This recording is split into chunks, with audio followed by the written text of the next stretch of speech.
નમસ્કાર વિદ્યાર્થી મિત્રો. આજે આપણે ધોરણ 12ના અર્થશાસ્ત્રમાં જે બીજું ચેપ્ટર શરૂ કર્યું છે, આર્થિક વૃદ્ધિ અને વિકાસના નિર્દેશક,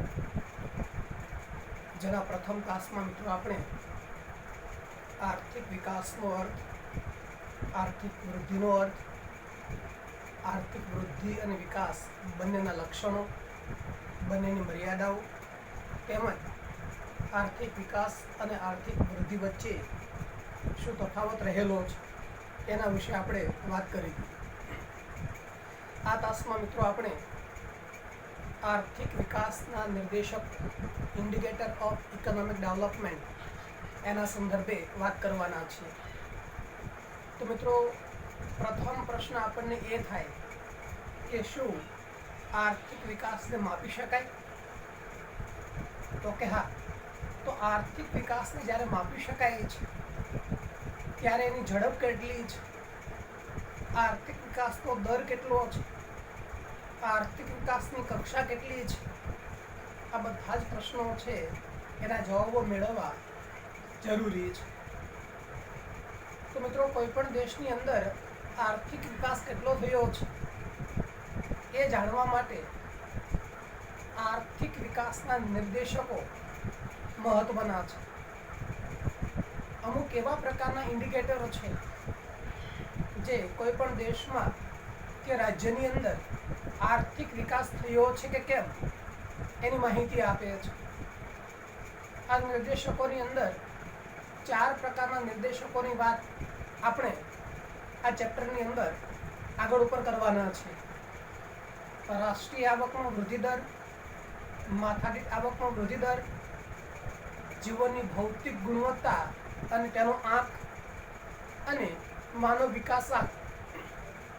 આની સિવાય પણ આર્થિક વિકાસને માપવાના ઘણા બધા માપદંડો છે, નિર્દેશકો છે, જે આર્થિક વિકાસ થયો છે કે કેમ એ જણાવે છે. આ ઉપરાંત આર્થિક વિકાસની ઝડપ કેટલી છે, આર્થિક વિકાસનો દર કેટલો છે, આર્થિક વિકાસની કક્ષા કેટલી છે. તો આ બધી બાબતો આપણે આર્થિક વિકાસના નિર્દેશકોથી જાણી શકીએ છીએ. એટલે જે નિર્દેશકો કે જે માપદંડો આર્થિક વિકાસનો દર બતાવે છે, એની કક્ષા બતાવે છે, એની ઝડપ બતાવે છે, તો એને મિત્રો આર્થિક વિકાસના નિર્દેશકો તરીકે આપણે ઓળખી શકીએ. બીજી મહત્વની બાબત મિત્રો આપણે સ્પષ્ટ કરી લેવી જોઈએ કે આર્થિક વિકાસના નિર્દેશકોની અહીંયા આપણે જે વાત કરવાની છે એ આર્થિક વિકાસના નિર્દેશકોને સંખ્યાની અંદર માપી શકાય છે. ધારો કે રાષ્ટ્રીય આવક, તો એને સંખ્યામાં ગણી શકાય છે. માથાદીઠ આવક, તો એને સંખ્યામાં ગણી શકાય છે. જીવનની ભૌતિક ગુણવત્તાનો આંક એટલે કે physical quality of life index, PQLI, તો એને પણ આપણે આંકડામાં ગણી શકીએ છીએ. એ રીતે HDI, હ્યુમન ડેવલપમેન્ટ ઇન્ડેક્સ, એને પણ આપણે આંકડાની અંદર દર્શાવી શકીએ છીએ. એટલે જ્યારે આર્થિક વિકાસને માપનારા જે નિર્દેશકો છે એ આંકડા દ્વારા રજૂ થાય છે, ત્યારે મળેલો જે આર્થિક વિકાસનો દર છે એની મિત્રો આપણે તુલના કરી શકીએ છીએ, સરખામણી કરી શકીએ છીએ. જુદા જુદા સમયગાળાના સંદર્ભમાં 2 અથવા તો 2 કરતાં વધારે દેશો છે એના સંદર્ભમાં આપણે વિકાસની કક્ષા કેટલી છે, વિકાસનો દર કેટલો છે, વિકાસની ઝડપ કેટલી છે, એના વિશેની સરખામણી, કમ્પેરિઝન છે એ આપણે કરી શકીએ છીએ. તો મિત્રો, આપણે શરૂઆત કરીએ આર્થિક વિકાસના નિર્દેશકોની. અને આર્થિક વિકાસના જે 4 નિર્દેશકો છે એમાંનો જે સૌપ્રથમ નિર્દેશક છે એ રાષ્ટ્રીય આવકનો વૃદ્ધિ દર. તો આ રાષ્ટ્રીય આવકનો વૃદ્ધિ દર છે એ આર્થિક વિકાસને કઈ રીતે માપે છે એની આપણે ડિસ્કશન છે એ કરીએ.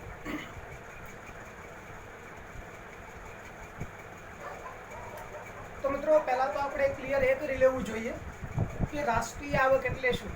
તો વિદ્યાર્થી મિત્રો, આપણે ધોરણ 11ની અંદર બરાબર શીખી ગયા છીએ કે રાષ્ટ્રીય આવક એટલે કોઈ પણ એક દેશની અંદર એક વર્ષના સમયગાળામાં ઉત્પાદનના 4 સાધનો ભેગા મળીને જે કંઈ ચીજ વસ્તુ કે સેવાનું ઉત્પાદન કરે છે, એટલે કે અંતિમ સ્વરૂપની ચીજ વસ્તુ અને સેવાનું ઉત્પાદન કરે છે, એના બજાર મૂલ્યને અથવા તો એના નાણાકીય મૂલ્યને રાષ્ટ્રીય આવક કહેવાય છે.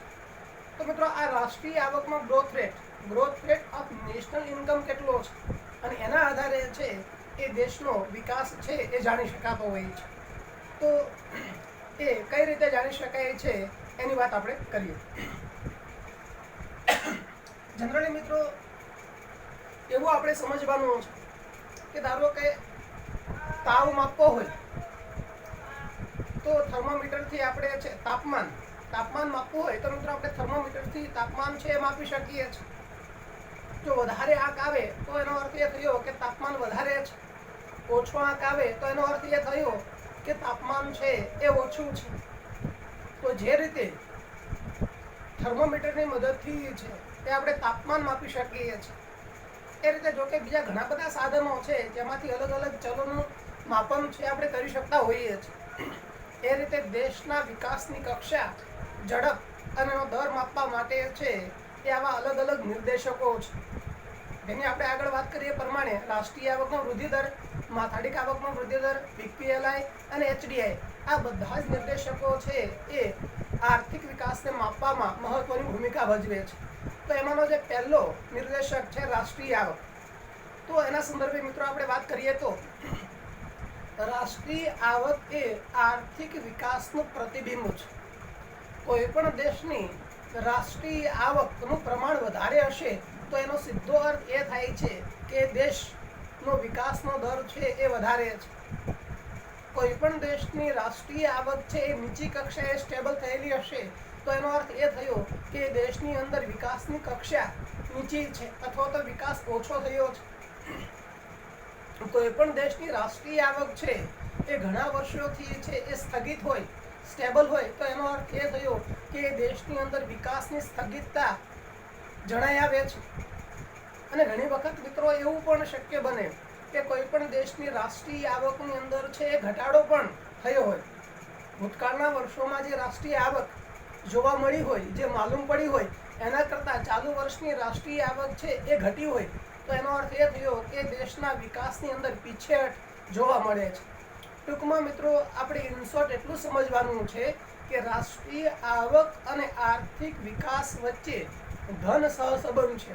રાષ્ટ્રીય આવક વધે છે તો વિકાસ વધે છે, રાષ્ટ્રીય આવક ઘટે છે તો વિકાસ ઘટે છે, રાષ્ટ્રીય આવક સ્થિર રહે છે તો વિકાસ છે એ પણ સ્થિર રહે છે. તો આ રીતે રાષ્ટ્રીય આવક છે એ આર્થિક વિકાસને માપવાનું એક મહત્વનું માપદંડ છે. મિત્રો તમને અહીંયા કોષ્ટકની અંદર છે એ દર્શાવ્યું છે. જુદા જુદા દેશો તમને બતાવ્યા છે: નોર્વે, અમેરિકા, શ્રીલંકા, ચીન, ભારત અને પાકિસ્તાન. તો આ જે દેશો છે એની રાષ્ટ્રીય આવકનો જે એન્યુઅલ ગ્રોથ રેટ, વાર્ષિક વૃદ્ધિ દર બતાવ્યો છે.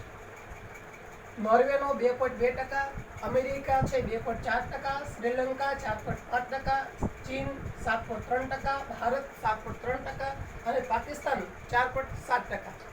તો મિત્રો અહીંયા સ્પષ્ટ રીતે જોઈ શકાય છે કે ચીન અને ભારત આ બંનેનો આર્થિક વિકાસનો દર, રાષ્ટ્રીય આવકમાં જે વૃદ્ધિ દર છે, growth rate of national income છે એ 7.3 છે. તો આ 6 દેશોમાંથી આ બંને દેશોનો રાષ્ટ્રીય આવકનો વૃદ્ધિ દર છે વધારે હોવાથી આપણે એવું કહી શકીએ કે આ દેશો છે ઝડપથી આર્થિક વિકાસ કરી રહ્યા છે. મિત્રો અહીંયા યાદ એ રાખવાનું છે કે નોર્વે અને અમેરિકા ઓલરેડી વિકસિત રાષ્ટ્રો છે. હવે ત્યાં વિકાસનો દર છે એ નીચો હશે કારણ કે એમને ઓલરેડી વિકાસ સાધી લીધો છે. ભારત, ચીન એને હજુ વિકાસ સાધવાનો છે. પાકિસ્તાન, શ્રીલંકા એને હજુ વિકાસ સાધવાનો છે. એટલે ત્યાં વિકાસની શક્યતાઓ છે, ત્યાં ઊંચો આર્થિક વિકાસનો દર છે એ જોવા મળે છે. જ્યારે દુનિયાના વિકસિત રાષ્ટ્રો છે એને ઓલરેડી વિકાસ સાધી લીધો છે. એટલે ત્યાં વિકાસનો, રાષ્ટ્રીય આવકનો જે વૃદ્ધિ દર છે એ નીચો હોવાનો.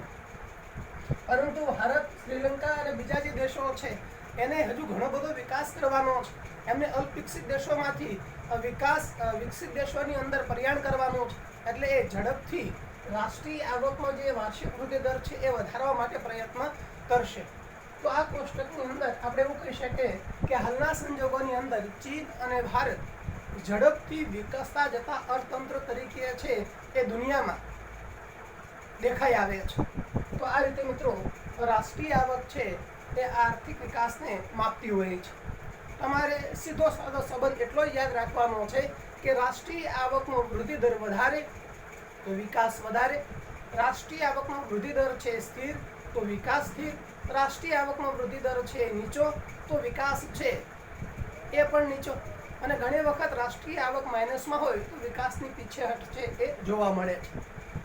અને આ કોષ્ટકની અંદર પણ આ માહિતી આપણે જોઈ શકીએ છીએ. કોષ્ટકની અંદર બહુ સ્પષ્ટ રીતે આપણે સમજી શકીએ છીએ કે ચીન અને ભારત છે એ સૌથી વધારે ઝડપથી આર્થિક વિકાસ કરી રહ્યા છે, જ્યારે સૌથી ઓછો વિકાસ છે નોર્વે અને અમેરિકા કરી રહ્યા છે. જોકે નોર્વે અને અમેરિકા છે ઓલરેડી વિકસિત છે જ, અને પાકિસ્તાન અને શ્રીલંકા મધ્યમ ગતિથી આર્થિક વિકાસની કક્ષા આપણને અહીંયા જાણવા મળે છે. તો સૌથી વધારે વિકાસ છે વિકાસની કક્ષા ભારત અને ચીનમાં જોવા મળે છે. મધ્યમ પ્રકારની કક્ષા અને વિકાસ દર છે એ પાકિસ્તાન અને શ્રીલંકામાં જોવા મળે છે, અને નીચો વિકાસ દર છે એ નોર્વે અને અમેરિકામાં જોવા મળે છે. હવે મિત્રો, રાષ્ટ્રીય આવકનો જે વૃદ્ધિ દર છે એનાથી હંમેશા સાચી રીતે આર્થિક વિકાસ છે માપી શકાતો નથી, કારણ કે રાષ્ટ્રીય આવકની પોતાની મર્યાદાઓ છે, અને રાષ્ટ્રીય આવકની પોતાની મર્યાદાઓ છે એ વિકાસ માપવામાં પણ આ મર્યાદાઓ છે એ નડતી હોય છે.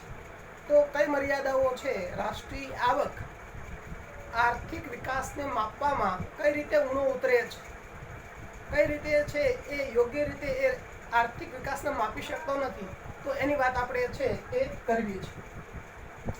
ઘણી વખત મિત્રો તમને 2 માર્ક્સનો પ્રશ્ન એવો પણ પૂછાય કે રાષ્ટ્રીય આર્થિક વિકાસ માપવામાં રાષ્ટ્રીય આવકની મર્યાદાઓ છે એ જણાવો. તો મિત્રો, પહેલી મહત્વની વસ્તુ કે રાષ્ટ્રીય આવકની ગણતરીની મુશ્કેલી. મિત્રો, આપણા દેશની અંદર રાષ્ટ્રીય આવકની ગણતરીની અંદર અનેક મુશ્કેલી રહેલી છે. જે અનેક મુશ્કેલીઓ છે એ મુશ્કેલીઓ સંદર્ભે મિત્રો આપણે વાત કરીએ તો બેવડી ગણતરી, ડ્યુઅલ કેલ્ક્યુલેશન, કારણ કે આપણે ત્યાં છે એ raw material, semi produce material કે પછી તૈયાર મટીરિયલ છે, એ બધાની એક કરતાં વધારે વખત ગણતરી છે થવાની શક્યતા રહે છે. એટલે ઘઉં છે એની પણ ગણતરી થાય, લોટની પણ ગણતરી થાય, અને બિસ્કિટની પણ ગણતરી થાય. તો એ રીતે રાષ્ટ્રીય આવક છે એ હોય એના કરતાં વધારે છે એ દેખાતી હોય છે, કેમકે દુનિયાના દરેક દેશની અંદર આ પ્રશ્ન હોય છે. એટલે રાષ્ટ્રીય આવક ખરેખર દેશમાં જેટલું ઉત્પાદન થયું છે એટલી ન મળતા વધારે મળે છે, એટલે કે બેવડી ગણતરીનો ભય રહે છે. અને એ બેવડી ગણતરીના હિસાબે આર્થિક વિકાસનો જે દર છે એ ખરેખર જે હોવો જોઈએ એ આપણને પ્રાપ્ત થતો નથી. આ ઉપરાંત મિત્રો, રાષ્ટ્રીય આવકની ગણતરીની જે બીજી મુશ્કેલીઓ છે, સ્વ વપરાશની ચીજ વસ્તુઓ. મિત્રો, ભારતની અંદર છે એ ખેડૂતો અથવા તો ઉત્પાદનકર્તાઓ છે જે કાંઈ ઉત્પાદન કરે છે એમાંથી બધું જ બજારની અંદર વેચવા માટે જતા નથી. ઘણી બધી વસ્તુઓ છે પોતે પોતાના સ્વ વપરાશ માટે, સેલ્ફ કન્ઝમ્પશન માટે રાખતા હોય છે. જે વસ્તુ માર્કેટની અંદર ખરીદી અને વેચાણ થતું નથી તો એ રાષ્ટ્રીય આવકની અંદર આવતી નથી. તો ભારતમાં એવો ઘણો બધો ભાગ છે સ્વ વપરાશ માટે રાખવામાં આવે છે. એટલે ખરેખર ઉત્પાદન વધારે થયું હોય છે, પરંતુ એ માર્કેટમાં વેચાતું કે ખરીદાતું નથી. એટલે ઉત્પાદન વધારે થયું હોવા છતાંય રાષ્ટ્રીય આવક છે આપણને ઓછી મળે છે, અને રાષ્ટ્રીય આવક ઓછી મળવાથી વિકાસનો દર છે એ આપણને ઓછો જાણવા મળે છે. આ ઉપરાંત ઉત્પાદનના સાધનોને જે ઘસારો લાગે છે, જે ડિપ્રેશન લાગે છે, જેના કેપિટલ ડિપ્રેશન કહેવાય છે, મૂડી ઘસારો. તો જ્યારે ઉત્પાદનના સાધનો ઉત્પાદનની પ્રક્રિયામાં જોડાય છે ત્યારે એને ઘસારો લાગતો હોય છે. આ ઘસારો જાણવાની કોઈ એવી ચોક્કસ રીત નથી, અને એ રીત ન હોવાથી રાષ્ટ્રીય આવક યોગ્ય રીતે માપી શકાતી નથી. અને રાષ્ટ્રીય આવક મિત્રો યોગ્ય રીતે માપી ન શકાય તો આર્થિક વિકાસ પણ આપણને યોગ્ય રીતે છે એ માપી શકાતો નથી. આ ઉપરાંત મિત્રો, ભારત જેવા દેશની અંદર ઘણી બધી ગેરકાયદેસર પ્રવૃત્તિઓ પણ ચાલતી હોય છે. જુગાર, દારૂ, એવી દાણચોરી, આવી ઘણી બધી પ્રવૃત્તિ માત્ર ભારત નહીં, દુનિયાના બધા દેશોની અંદર વધતા ઓછા પ્રમાણમાં છે એવી પ્રવૃત્તિઓ શરૂ હોય છે. તો આવી ગેરકાયદેસર પ્રવૃત્તિ, ઇલીગલી જે એક્ટિવિટી છે, તો એનું ખરીદ વેચાણ કાયદેસર થઈ શકતું નથી, અને નથી થઈ શકતું એટલે એ રાષ્ટ્રીય આવકમાં ગણાતું નથી. તો આ ગેરકાયદેસર પ્રવૃત્તિઓ દેશની અંદર થતી હોય છે. ખરેખર એ રાષ્ટ્રીય આવક અંદર કેલ્ક્યુલેટ થાય પણ થતી નથી, અને એના હિસાબે છે જે ખરેખર આવક છે એ આવક દેખાતી નથી. અને રાષ્ટ્રીય આવક ની અંદર એની ગણતરી ન થવાથી વિકાસનો સાચો દર છે એ મિત્રો આપણે મેળવી શકતા નથી. આ ઉપરાંત મિત્રો કરટાળો, વ્યક્તિઓ છે એને કર ભરવો પસંદ આવતો નથી, એટલે પોતાની ઉપર જે આવેલો કર છે એને સરકારશ્રી દ્વારા જે કંઈ એક્ઝમ્પશન આપવામાં આવ્યા છે, જે છૂટછાટો આપવામાં આવી છે, એનો ઉપયોગ કરીને હંમેશા પોતાના ઉપર આવેલો કર છે ટાળતા હોય છે, અને કાં તો વ્યક્તિ છે કર ચોરી કરતા હોય છે. તો આવા સમયે ખરેખર જે આવક છે, ખરેખર જે ઉત્પાદન થયું છે એ વાસ્તવિક રીતે છે એ જાણવા મળતું નથી, કારણ કે વ્યક્તિ કર ટાળે છે, કર ચોરી કરે છે, અને એના હિસાબે રાષ્ટ્રીય આવક જે હોય છે એના કરતાં ઓછી દેખાય છે, અને એની સીધી અસર વિકાસ ઉપર છે એ થતી હોય છે. આ ઉપરાંત મિત્રો આપણે ત્યાં સાટા પદ્ધતિ, જેને આપણે બાર્ટર સિસ્ટમ કહીએ છીએ, તો આ બાર્ટર સિસ્ટમની અંદર વસ્તુના બદલામાં વસ્તુઓ છે એની આપલે થાય છે.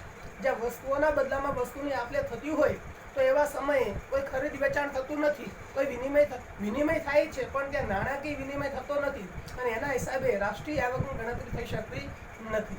આ ઉપરાંત ભારત જેવા દેશની અંદર છે એ નિરક્ષરતાનું પ્રમાણ ખૂબ વધારે છે. તો જે વ્યક્તિઓ નિરક્ષર હોય એ પોતાને કેટલી આવક થઈ છે, ખર્ચ કેટલો થયો છે, ઉત્પાદન કેટલું થયું છે, એનો વ્યવસ્થિત હિસાબ રાખતા નથી, અને હિસાબ નથી હોતો એટલે રાષ્ટ્રીય આવક છે એ યોગ્ય રીતે મપાતી નથી. આ ઉપરાંત મિત્રો ભારતની અંદર ઘણા બધા વ્યક્તિઓ છે એક કરતાં વધારે વ્યવસાયની અંદર સંકળાયેલા હોય છે, તો એમના કયા વ્યવસાયની આવક છે એ રાષ્ટ્રીય આવકમાં ગણવી એ પણ એક પ્રશ્ન રહેતો હોય છે. તો આવી રીતે રાષ્ટ્રીય આવક ગણવાની અનેકવિધ મુશ્કેલી હોવાના હિસાબે રાષ્ટ્રીય આવક જ યોગ્ય રીતે માપી શકાતી નથી. હવે જે માપદંડ પોતે જ છે એ પોતાનું જ માપન બરાબર ન થતું હોય તો એ આર્થિક વિકાસને યોગ્ય રીતે ન માપી શકે એ સ્વાભાવિક છે. આ ઉપરાંત મિત્રો બીજી જે મર્યાદા છે, રાષ્ટ્રીય આવક જે આર્થિક વિકાસને માપે છે એમાં બીજી એક મહત્વની મર્યાદા છે એ વસ્તી. તો મિત્રો વસ્તી છે એને પણ ધ્યાન ઉપર લેવી જોઈએ. ધારો કે જે તે દેશનો રાષ્ટ્રીય આવકનો વૃદ્ધિ દર વધારે હોય, અહીંયા તમે ઉદાહરણમાં જોઈ શકો છો કે માનો કે અમેરિકાનો રાષ્ટ્રીય આવકનો વૃદ્ધિ દર 2.4% છે, અને નોર્વેનો છે તે રાષ્ટ્રીય આવકનો વૃદ્ધિ દર 2.2% છે.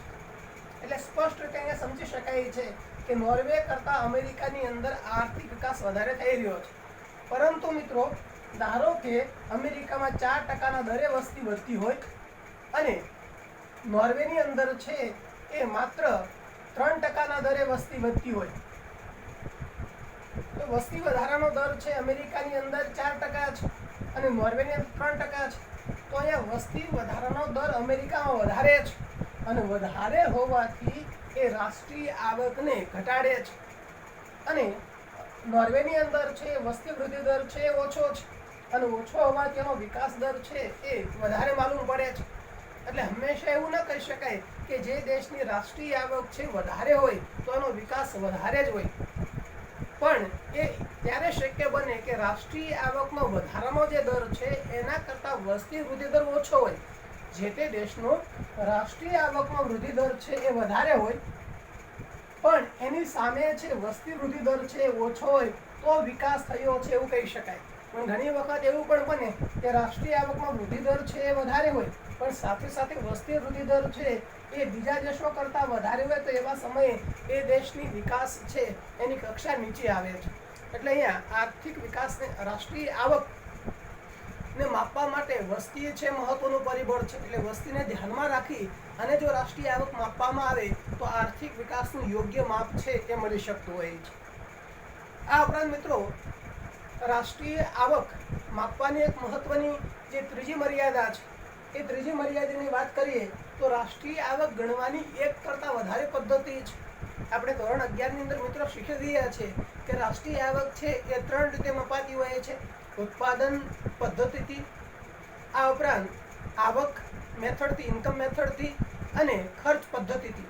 તો આ ત્રણેય પદ્ધતિઓથી જ્યારે આપણે રાષ્ટ્રીય આવક મેળવીએ છીએ ત્યારે એના જુદા જુદા માપ આવે છે. હવે જેનું માપન કરીએ છીએ ઉત્પાદનની રીતથી, ખર્ચની રીતથી કે આવકની રીતથી પોતાનું જ માપ છે જુદું જુદું આવતું હોય તો એ રાષ્ટ્રીય આર્થિક વિકાસને યોગ્ય રીતે ન માપી શકે એ સ્વાભાવિક છે. તો આ રીતે મિત્રો રાષ્ટ્રીય આવક છે એ રાષ્ટ્રીય આવકની માપનની ઘણી બધી મુશ્કેલીઓ છે. રાષ્ટ્રીય આવકનો આખો ખ્યાલ છે, જે માપનનો ખ્યાલ છે એ ઘણો બધો છે ભૂલ ભરેલો છે. તો એના હિસાબે આર્થિક વિકાસનું માપન છે એ યોગ્ય રીતે થઈ શકે નહીં. પણ તેમ છતાંય વિશ્વના દેશોની અંદર રાષ્ટ્રીય આવકનો જે વધારો છે એ આર્થિક વિકાસને માપે છે એ દીવા જેવું ચોખ્ખું છે. તો મિત્રો, અહીંયા એક રાષ્ટ્રીય આવકની જ્યારે વાત કરીએ છીએ ત્યારે એક બાબત ઉમેરવી જોઈએ કે દેશની વાસ્તવિક રાષ્ટ્રીય આવકને ધ્યાનમાં રાખવાની છે, નાણાકીય આવકને નહીં. રાષ્ટ્રીય આવકનો વધારો એટલે નાણાકીય રાષ્ટ્રીય આવક છે એનો વધારો નહીં, પણ વાસ્તવિક રાષ્ટ્રીય આવકનો વધારો છે એ વિકાસને દર્શાવે છે. તો વાસ્તવિક રાષ્ટ્રીય આવક એટલે શું? તો મિત્રો, એ આપણે બરાબર સમજી લઈએ કે વાસ્તવિક રાષ્ટ્રીય આવક એટલે ચાલુ વર્ષે જે કાંઈ ચીજ વસ્તુ કે સેવાનું ઉત્પાદન થયું છે એ અંતિમ પ્રકારની ચીજ વસ્તુ અને સેવાના ઉત્પાદનને કોઈ આધાર વર્ષ કે બેઝિક વર્ષ અથવા તો સ્થિર જે વર્ષ આપણે ધાર્યું છે એ વર્ષની કિંમતો સાથે જો ગુણવામાં આવે તો આપણને વાસ્તવિક રાષ્ટ્રીય આવક છે એ મળતી હોય છે અને ખરેખર એ જ સાચી રાષ્ટ્રીય આવક ગણાતી હોય. નાણાકીય આવકમાં તો શું થાય છે કે જે તે વર્ષે ભાવોની અંદર ઘણી બધી ઉથલપાથલ થયેલી હોય છે, એટલે રાષ્ટ્રીય આવક ઘણી વખત વધારે જોવા મળે છે, ઘણી વખત ઓછી જોવા મળે છે. તો રાષ્ટ્રીય આવકની ગણતરી હંમેશા સ્થિર ભાવોએ constant price at national income એ રીતે કરવામાં આવે છે કે ચાલુ વર્ષે જે કાંઈ ચીજ વસ્તુ કે સેવાનું ઉત્પાદન થયું છે એના મૂલ્યને છે એ સ્થિર વર્ષ આધાર વર્ષ બેઝિક યર છે એના ભાવો સાથે જ્યારે આપણે ગુણીએ છીએ ત્યારે મળતા બજાર મૂલ્યને આપણે વાસ્તવિક રાષ્ટ્રીય આવક કહીએ છીએ. આ બાબતનો મિત્રો યાદ રાખજો કે રાષ્ટ્રીય આવક છે એ હંમેશા નાણાકીય નહીં પરંતુ વાસ્તવિક એટલે કે સ્થિર ભાવોએ છે માપવામાં આવે છે અને એના આધારે જે આપણને રાષ્ટ્રીય આવક મળે છે અને એના આધારે આપણે આર્થિક વિકાસ માપી શકતા હોઈએ છીએ. તો મિત્રો, આટલી વાત છે કે આપણે આર્થિક વિકાસનો જે પહેલો નિર્દેશક છે રાષ્ટ્રીય આવકનો વૃદ્ધિ દર એના સંદર્ભે એટલી વાત કરવાની હતી. હવે મિત્રો, જે આર્થિક વિકાસનો બીજો ઇન્ડિકેટર છે એની વાત કરીએ, માથાદીઠ આવકનો વૃદ્ધિ દર, ગ્રોથ રેટ ઓફ પર કેપિટા ઇન્કમ. તો મિત્રો, પહેલા આપણે સ્પષ્ટ એ કરી લઈએ કે માથાદીઠ આવક શું છે. તો મિત્રો, માથાદીઠ આવક એટલે દેશની જે કુલ વાસ્તવિક રાષ્ટ્રીય આવક છે એના ભાગ્યા દેશની કુલ જનસંખ્યા કરવામાં આવે તો આપણને વાસ્તવિક માથાદીઠ આવક છે એ મળતી હોય છે. એટલે અહીંયા વસ્તી નામનું જે પરિબળ છે એન્ટર થાય છે. જે રાષ્ટ્રીય આવકની અંદર વસ્તી નામનું જે પરિબળ નહોતું એની ઉપેક્ષા કરવામાં આવી હતી, એ માથાદીઠ આવક નામના ઇન્ડિકેટરની અંદર એની એન્ટ્રી થાય છે. એનો અર્થ એ થયો કે જ્યારે તમે દેશના વિકાસને માપો છો ત્યારે રાષ્ટ્રીય આવકને તો ધ્યાનમાં લેવામાં જ આવે છે, પણ દેશની વસ્તી છે એને પણ ધ્યાનમાં લેવામાં આવે છે. મિત્રો, એક માર્ક્સની અંદર તમને ઘણી વખત સૂત્ર પૂછે, માથાદીઠ આવકનું સૂત્ર જણાવો. તો માથાદીઠ આવકનું સૂત્ર બરાબર અથવા તો માથાદીઠ આવક બરાબર દેશની કુલ જનસંખ્યા દેશની કુલ રાષ્ટ્રીય આવક ના છેદમાં દેશની કુલ જનસંખ્યા. ફરી વખત, માથાદીઠ આવક બરાબર દેશની કુલ રાષ્ટ્રીય આવક ના છેદમાં દેશની કુલ જનસંખ્યા. તો આપણને એનું જે સાદુરૂપ આપીએ ત્યારે આપણને માથાદીઠ આવક છે એ મળતી હોય છે. તો મિત્રો, આ માથાદીઠ આવક છે એ દેશના વિકાસને માપવામાં મહત્વની ભૂમિકા ભજવે છે, કારણ કે એમાં રાષ્ટ્રીય આવક સાથે વસ્તી દેશની જે પોપ્યુલેશન છે એ પણ સંકળાયેલી છે. મિત્રો, સંયુક્ત રાષ્ટ્ર જે છે યુનાઇટેડ નેશન ઓર્ગેનાઇઝેશન, તો આ સંયુક્ત રાષ્ટ્ર સંઘ છે એ પણ માથાદીઠ આવકને આર્થિક વિકાસનું મહત્વનું માપદંડ છે એ ગણે છે. આ ઉપરાંત આર્થિક વિકાસને માપવા માટે એ માથાદીઠ આવકની ભલામણ અથવા તો હિમાયત છે એ કરે છે. તો હવે આ માથાદીઠ આવક છે એ કઈ રીતે આર્થિક વિકાસને માપે છે એ પણ આપણે જોઈ લઈએ.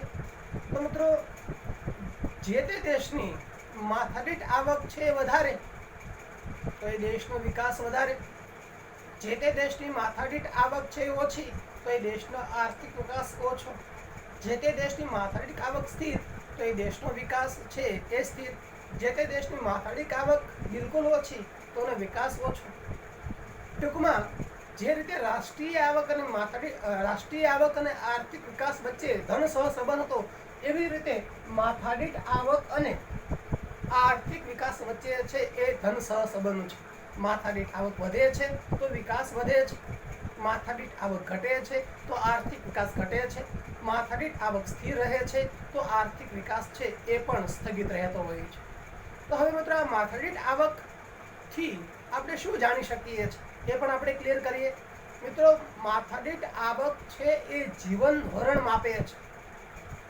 માત્ર દેશની રાષ્ટ્રીય આવક વધતી હોય તો એ અગત્યનું નથી. દેશના લોકોની માથાદીઠ આવક વધવાથી દેશના લોકો વધારે ચીજવસ્તુઓ અને સેવાઓ પ્રાપ્ત કરી શકે છે, અને દેશના લોકો વધારે ચીજવસ્તુઓ અને સેવાઓ પ્રાપ્ત કરી શકતા હોય છે ત્યારે તેમનું જીવન ધોરણ, લાઈફ સ્ટાન્ડર્ડ, એમની જીવનની ગુણવત્તા, એમનું જીવનનું જે ભૌતિક કલ્યાણ છે એ ઊંચું આવતું હોય છે. એટલે અહીંયા બરાબર યાદ રાખજો કે માથાદીઠ આવક છે એ લોકોનું કલ્યાણ, એમનું ભૌતિક કલ્યાણ, ભૌતિક સુખાકારીનું કલ્યાણ માપવાનું મહત્વનું છે એ કાર્ય માથાદીઠ આવક કહે છે. માથાદીઠ આવક છે એ કરતી હોય છે.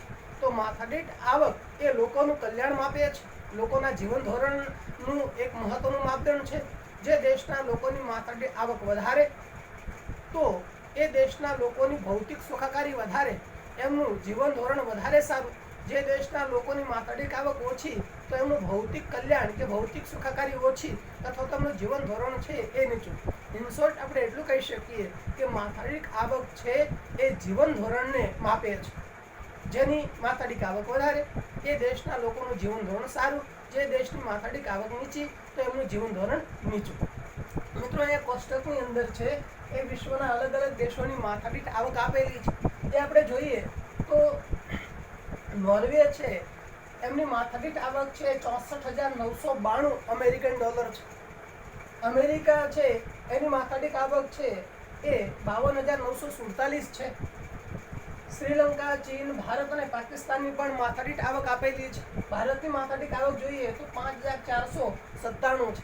તો મિત્રો નોર્વે કરતાં ભારતની માથાદીઠ આવક 11 થી 12 ગણી ઓછી છે. એનો અર્થ એ થયો કે નોર્વેના લોકોનું જે જીવન ધોરણ છે એના કરતાં ભારતના લોકોનું જીવન ધોરણ 11 થી 12 ગણું છે નીચું છે. એ રીતે અમેરિકાની વાત અને ભારતની તુલના કરીએ તો ભારત કરતાં અમેરિકા છે એમનું જીવન ધોરણ 10 ગણું વધારે સારું છે. તો એ માથાદીઠ આવક છે જીવન ધોરણની કક્ષા બતાવે છે. આ ઉપરાંત મિત્રો જે સમખરીદ શક્તિનો સિદ્ધાંત છે એને પણ ધ્યાનમાં રાખવાનો છે. મોટાભાગે માથાદીઠ આવક છે અમેરિકન ડોલરની અંદર માપવામાં આવતી હોય છે. તો એક અમેરિકન ડોલર છે અમેરિકામાં જેટલી ખરીદી કરી શકે એટલી દુનિયાના બીજા દેશોની અંદર એની ખરીદ શક્તિ કેટલી છે એને પરચેઇંગ પાવર પેરિટી કહેવાય છે.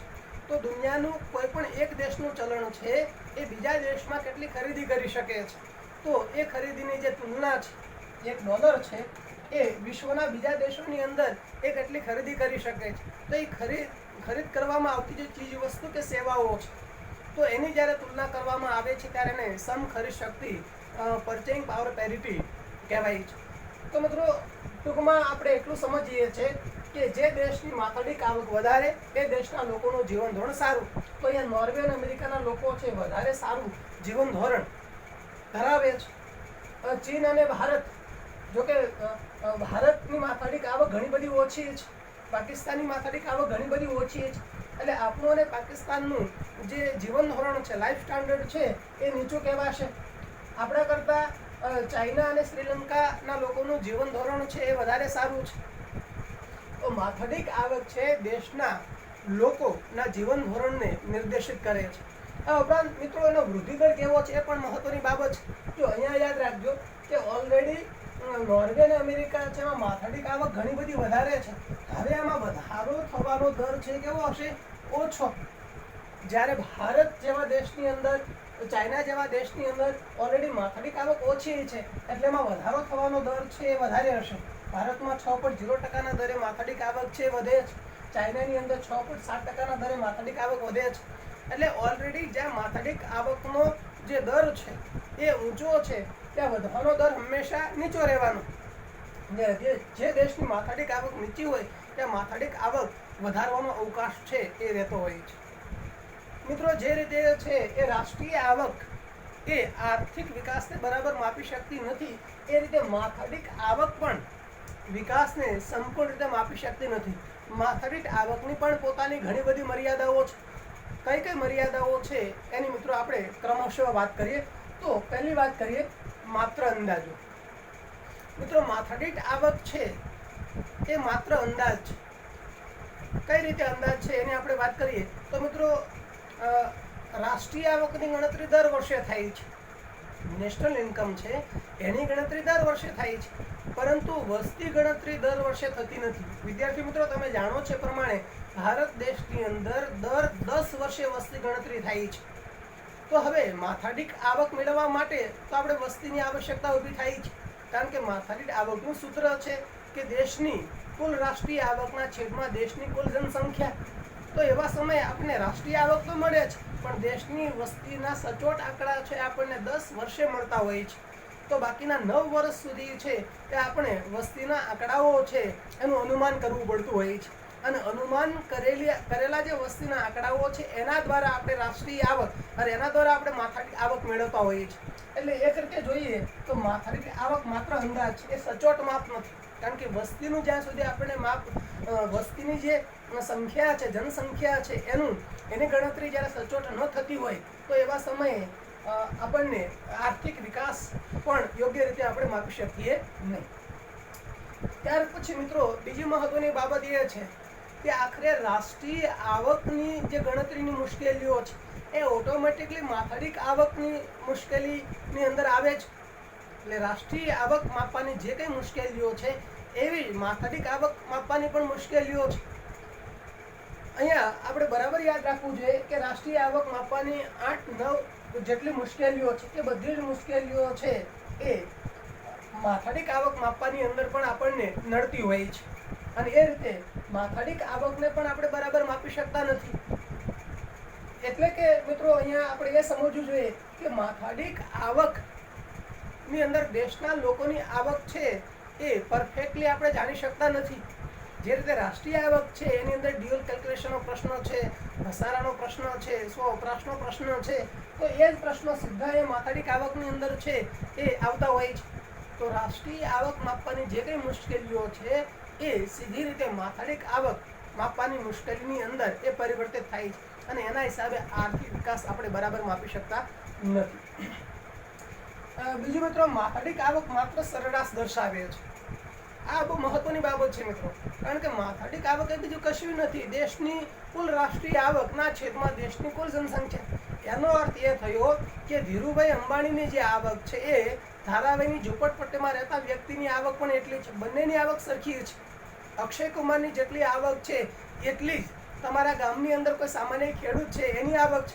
એનો અર્થ એવો થયો અહીંયા મિત્રો આ જે 54,497 અમેરિકન ડોલરની જે આવક છે એનો અર્થ એ થયો કે બધાની આવક સરખી છે. અક્ષય કુમારની આવક પણ આટલી છે, નાનું બાળક છે તો એની આવક પણ આટલી છે, અને બીજા બધાની, ટૂંકમાં દેશની જેટલી જનસંખ્યા બધાની આવક 5,497 અમેરિકન ડોલર છે. એટલે માથાદીઠ આવક છે એ માત્ર સરેરાશ દર્શાવે છે, અને આ સરેરાશના આધારે છે એ આર્થિક વિકાસને માપી શકાય નહીં.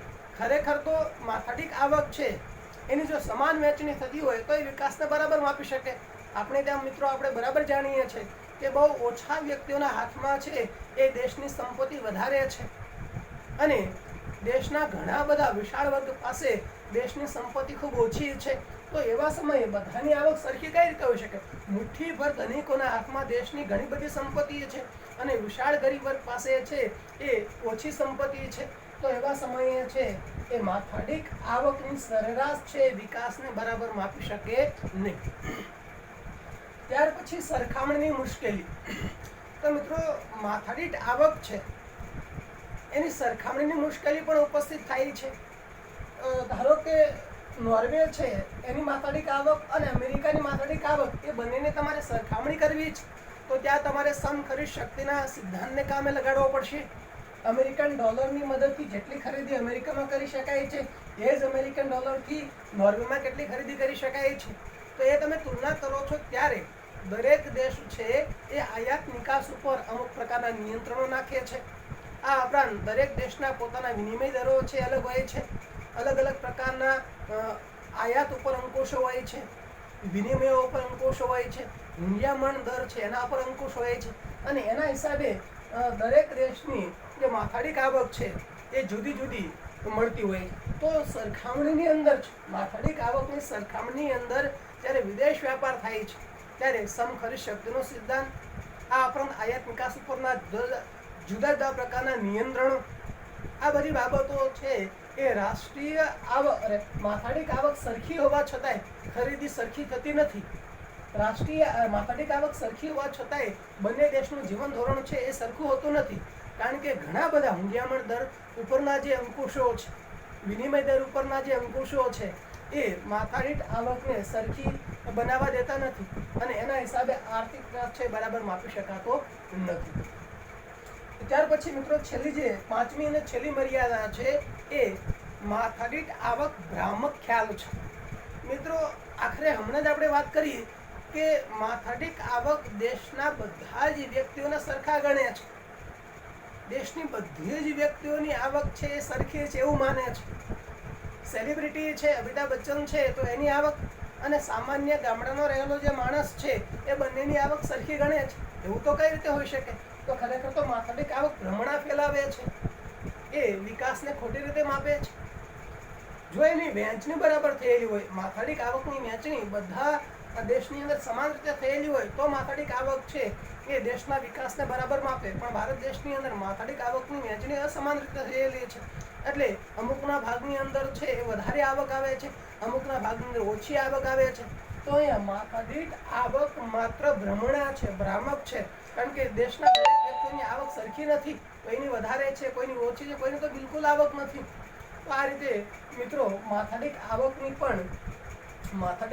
જે વૃદ્ધિ દર છે એની પણ પોતાની ઘણી બધી મર્યાદા હોવાના હિસાબે એ આર્થિક વિકાસને બરાબર માપી શકતો નથી. તેમ છતાંય અહીંયા યાદ બરાબર એ રાખવું જોઈએ કે માથાડીક આવકમાં જે વૃદ્ધિ દર છે એ રાષ્ટ્રીય આવકના વૃદ્ધિ દર કરતાં ચડિયાતો છે.